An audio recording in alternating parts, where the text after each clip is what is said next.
part of this project has been a no-brainer. I am so appreciative that the city would have invited me and my family to be a part of it.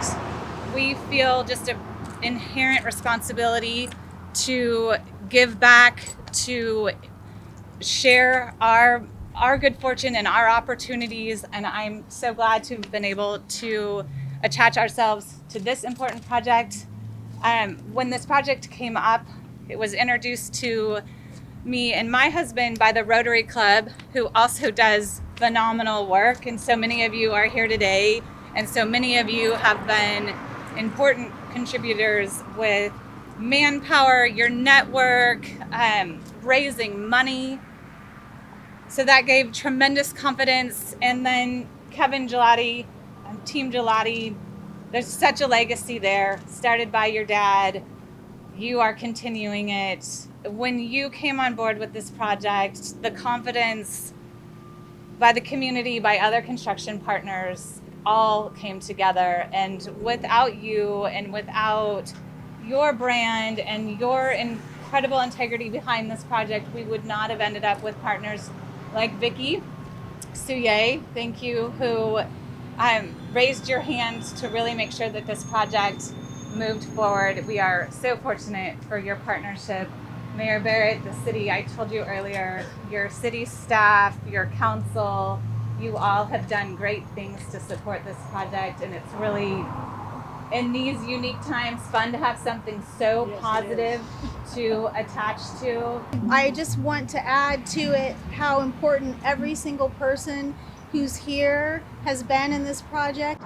It's a testament to this community being ready to step out of the darkness and into the light, and it would not be possible without you. So this is 27 years in the making, and it's you that finally made that possible. And I just cannot thank you enough on behalf of the Poly Class Board of Directors, staff, our entire community. This is something truly to celebrate. The city of Petaluma owned the building in 1994, which was 1 year after Polly's abduction and murder. And the city and the community decided to name the theater after Polly because of her love for performing arts. Every play that was conducted by the school, Polly was in. She was a member of the Cinnabar Young Rep. Home movies of Polly will show her being very theatrical. She had a fantastic sense of humor, loved to dress up in costumes and take on different characters. And there was really no better way to celebrate her life than to name the theater for her. We felt an obligation, because Polly's name is on the theater, to return it to a working theater for local youth. Many people were under the impression that the Polly Class Foundation owned the theater, but we didn't. The city owned it. And they had run out of money to operate the theater and to keep it in good repair in the year 2000. So the theater had literally been boarded up and was falling into the ground for 21 years.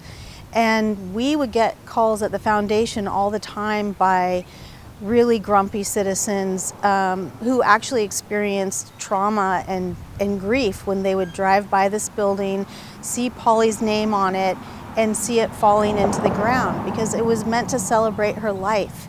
And we decided in actually May of 2018 at a strategic planning session that we were going to move heaven and earth to renovate this theater. And fortunately, the whole community has come along. And in April of 2021, the city transferred ownership to the Poly Class Foundation. We currently own it and are operating renovation right now.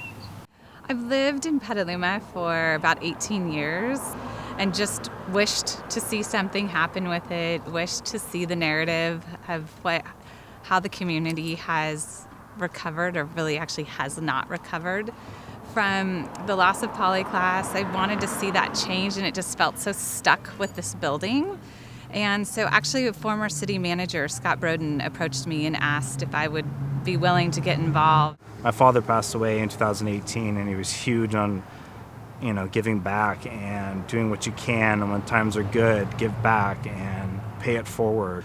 There's so much character in the West Side, and to have another venue or an avenue for youth or performing arts, it's incredible. For younger generations to remember it as something positive, or I played at the Klaas Theater, my school show was there, and other community events to be held here and to celebrate her life and how she lived. We're saving an historical asset, and we're repurposing that asset to provide a wonderful venue for our community for the future, and especially for the young people in our community. This building is beautiful, but it has been neglected for decades.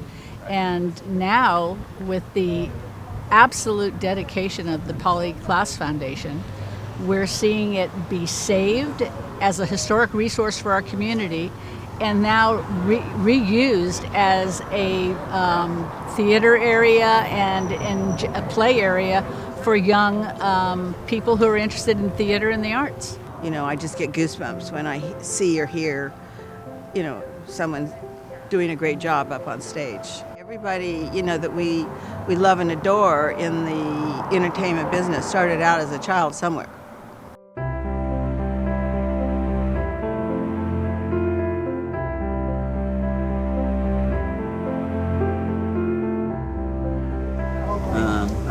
We just love to help. When Rainey brought this to our attention a couple of years ago, it was a no-brainer. This iconic building and what it represents to Polly, and to watch it change and become something that we can celebrate Polly's life is just, it's incredible. And the community has just come together and it's making it happen. So to be a part of that is just truly a blessing. And I know our Rotary Club is very proud to be a part of that as well. I think it's a wonderful legacy for Polly, and it's certainly a wonderful one for the city, because the building has been sitting empty and derelict for so long that I think it'll bring another aspect to bring forward an aspect of Polly's life which may have been forgotten by some, and a wonderful way to remember her. When we started restoring the broken pieces on this window, we realized that the lead is over almost 100 years old, so it's all rotten. It's disintegrating, so instead of just repairing it, we have to remove the entire window and re-lead it all with brand new leaded material. And so it'll be like new. And that might be what has to happen with all the windows here, because they're pretty old.